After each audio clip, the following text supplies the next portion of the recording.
Монгол Улсын гавьяа тамирчин уулын спортын олон улсын хэмжээний мастер Гангаамаа 7 дахь ноён оргилдоо төрийн далбаагаа мандуулсан. Тэрээр Антарктик ТV ноён оргил Винсон Массивт хүрсэн юм. За энэ оргил нь далайн түвшнөөс дээш 4897 метрт өргөгдсөн байдаг. Тэрээр өнгөрсөн шөнийн хоорондоо ирсэн байна. Гавьяа тамирчин уулчин Гангаамаа аяллахаа талаар сэтгүүлчдтэй за өнөөдөр 11 цагт спортын тугаартны хурлын танхимд уулзч мэдээлэл солилцсон байна. Энэ мэдээллийн дэлгэрэнгүй хүрэхээр студид сэтгүүлч Жохлон тогс ажиллаж байна.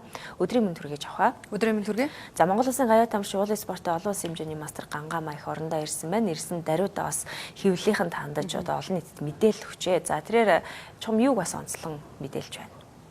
За тэгэхээр Монгол Улсын гавьяа тамирчин уулын спортын олон улсын хэмжээний мастер Гангаамаагийн хувьд бол Антарктик ТV-ийн Винсон Массив ууланд бол 2016 оны 12 дугаар сарын 26-ны 9 цаг 57 минутанд за мөн Чили улсын цагаар 2016 оны 12 дугаар сарын 25-ны 19 цаг 15 минутанд бол маш амжилттай авирч бол эх орныхаа далбааг мандуулснаар за Монголын анхны Seven Summit хэмээх түүхэн амжилтыг эзэн боллоо. За Гангаамаагийн хамт бол 6 хүн бол явсан. За энэ 6 хүний бүрэлдэхүүнд бол нийтдээ 4 одоо уулчин, за 1 гайд, за 1 туслах гэсэн 6 хүний бүрэлдэхүүнтэй бол ууланд бол авирсан байгаа.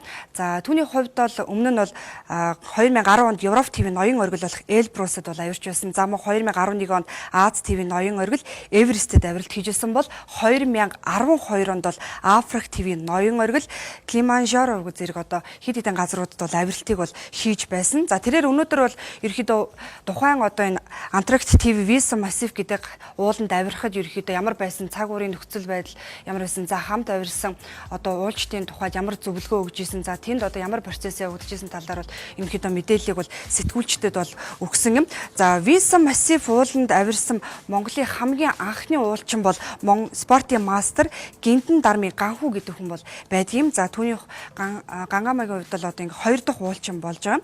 За Антарктикт очиж байгаа манай улсын 9 дахь иргэн за Монгол улсын анхны эмэгтэй болсон юм.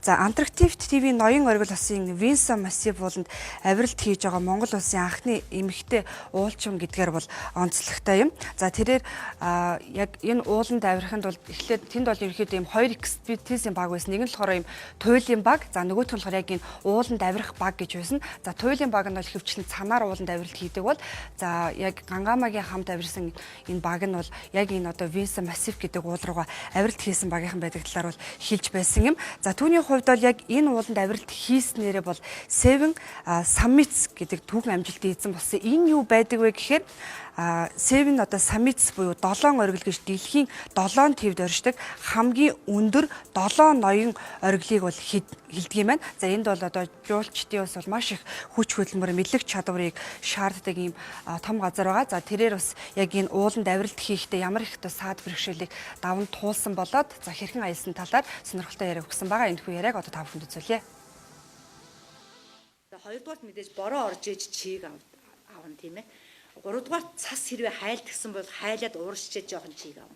Тэр гурван аль нь ч байхгүй тэнд. Тэнд ерөөсөө орвол дээрээс чийг өгнөг бол цас орон цас нь ямар ч одоо нөгөө хайлахгүй шууд цас чигээр амар хатуу тийм талсттай чим шиг хатуу том ширхтэй чим шиг тийм цас шууд буугаал доороо мөс болол хатуурал цас болол мөс болол хөлдөөл тэгэл ямар ч чийг байхгүй. Тэгэхээр маш хуурай нэгдэг байдаг. Хоёрдугаарт болохоор ерөөсөө нар жаргахгүй. Явахын өмнө ч гэсэн ярьжсэн нар жаргахгүй. Тэгэхээр тэдний нэг дэглэм нь их сонио. Жишээлбэл би нэг баз лагер дээр очичаал гайдасаа маргааш өглөө нэг өглөөний цай хэдэн цагтай вэ гэж асуусан байхгүй. Тэгээд мэдээж нөгөө бусад уулуудад өглөөний ууланд авирах эхлэх цаг аюу эрт байдаг шүү дээ. Дандаа эрт байдаг нөгөө цас зөөдөрхөөс өмнө ч гэдэг юм уу тийм ээ. Цас буухаас нурангуухаас өмнө эрт эхэлдэг. Тийм шиг бодол эрт эхлэх юм бодол өглөөний цай хэдэдвэ гэж асуусан чинь 1 цагт гэдэг. Тэр чинь ланч тайм өдрийн хоол үстэй гэсэн чинь өдрийн хоол 6 цагт гэдэг. Тэгвэл орой хэдэн цагт хоолоо идэх юм бэ гэсэн чинь шөнийн 11:30-аас 1-ийн хооронд гэж байгаа юм. Тэгэхээр чинь тэр хуваар яагаад тэгэхээр нар ингээд өдөржин нартай. Тэгээ миний явсан үйлрэлд Антарктик ТV-ийн хамгийн дулаан үе байсан. Зуны одоо манайхаар бол зуны 7 сар. Манай зуны 7 сар Антарктикийн тэнд болж байгаа. Тэгээ хамгийн дулаан үе.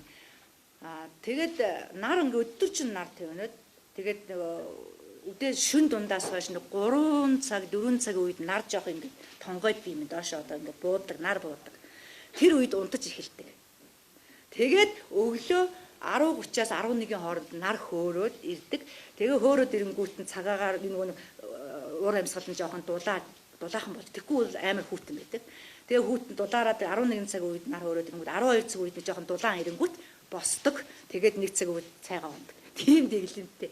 Тэгээ цаг тэгэхээр чи нөгөө цагийн би ч 3 цагийн бүсэд орчиж байгаа байхгүй юу? Монголын цагийн бүсээс Чилийн цагийн бүс, Чилийнхээс Антарктидын цагийн бүс. Тэгэхээр ингээд сүүлдээ бараг ингээд учруулчихдаг. Тийм ийм сонин цагийн бүсд орчдөг юм байна лээ. Тийм сонин одоо орчин юм байна. Тэгэхээр яг энэ Seven Summits буюу энэ 7 ориглыг Америк нэгдсэн улсын уулчин Ричард Бэйс бол 1985 оны 4-р сарын 30-нд анх гарч бол гүйцээсэн байдаг юм байна.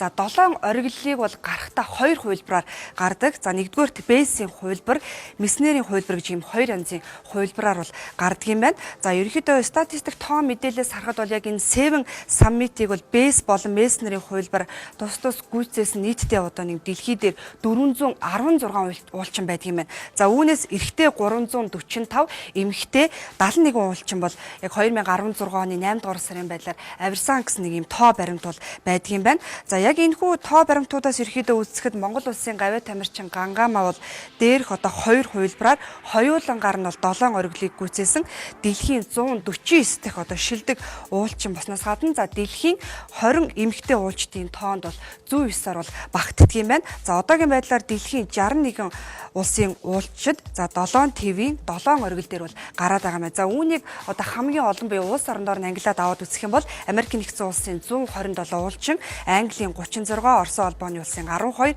Хятадын 10, Энэтхэгийн 4, за бусад улс орны за 3, 2 гэсэн хувилбараар бол гарсан байдаг юм. За яг өнөөдөр бас Гангамаг за Монголын уулчдын холбоо болоод биеийн тамирын спортын газраас хүлээн авч уулзсан байгаа. Ингээд бас холбогдох хүмүүсийн яриаг үзэгч та бүхэнд үзүүлье. Өмнөд 2 туйлд очлоо гэж асуусан. Арай очиаг байгаа гэж байна. 1000 км төгчөөд ирсэн гэж байна. Одоо альва оргил гэдэг бол цаадалтан дахиад оргил байдаг.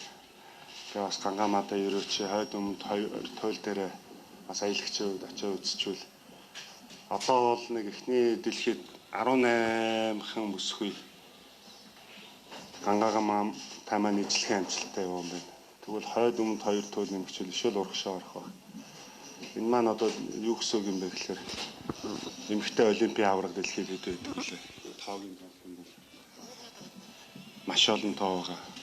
Тэгэхээр Гангама маань дэлхийд эхний 18 ирэмблэгтэй явж байгаа гэдэг бол ямар мундаг агуу тамирчин бэ гэдг нь харагдаж байгаа байх гэж бодож байна. Тэгэхээр Гангамагийн амжилтаас та бүхэн түрүүнд тусганд дурдсан. За ер нь бол 2010 оноос хойш 6 жилийн хугацаанд за 7 оргилдоо бол гарсан. 2010-аас 15 оны хооронд нэг оргил дээр гарсан бол энэ 16 онд бол 4 оргил дээр гарсан байна. За энэ дундаас нэг оргилын онцлоод харах юм бол 2016 онд Австрали ба Далайн ноён оргил Карстенц пирамид гэдэг ийм газар гарсан байна. Энд 4884 метрийн өндөр бөгөөд за энд хамгийн анх гарсан монгол хүн гэдгээр бас нэрлэгдснээр онцлогтой юм аа.